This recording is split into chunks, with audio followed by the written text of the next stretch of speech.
जेव्हा निसर्ग सुरक्षित असतो तेव्हा संधीही मोठ्या प्रमाणावर उपलब्ध होतात, हे काझीरंगानं दाखवून दिल्याचं पंतप्रधान नरेंद्र मोदी यांचं प्रतिपादन.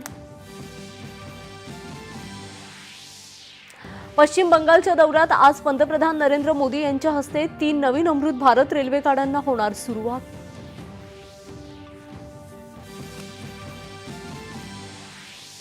मराठी माणूस भाजपासोबत असल्याचं मुंबईतल्या विजयी उमेदवारांच्या सत्कार कार्यक्रमात मुख्यमंत्र्यांचं प्रतिपादन.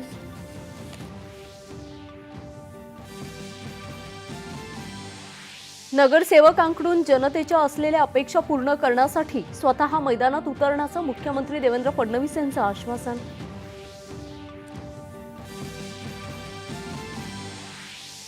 अमेरिकी सैन्याचा सिरियावर तिसऱ्यांदा हवाई हल्ला. ग्रीनलँड ताब्यात घेण्यास विरोध करणाऱ्या 8 युरोपीय देशांविरोधात 10% कर लावण्याचा ट्रम्प यांचा इशारा. मुंबई मॅरेथॉनमध्ये मोठ्या संख्येनं स्पर्धकांची हजेरी. नामवंत अभिनेते आणि राजकारण्यांचाही समावेश.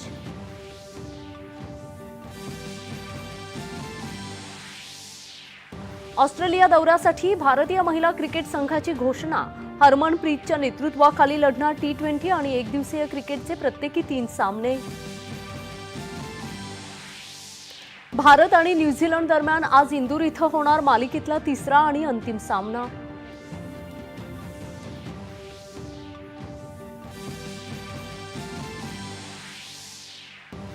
सोलापूर पुणे महामार्गावर मोहोळ गावानजीक झालेल्या अपघातात 5 जणांचा जागीच मृत्यू तर 1 महिला जखमी.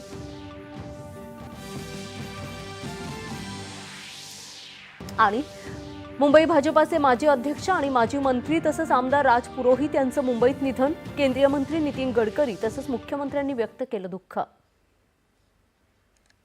नमस्कार. एकच्या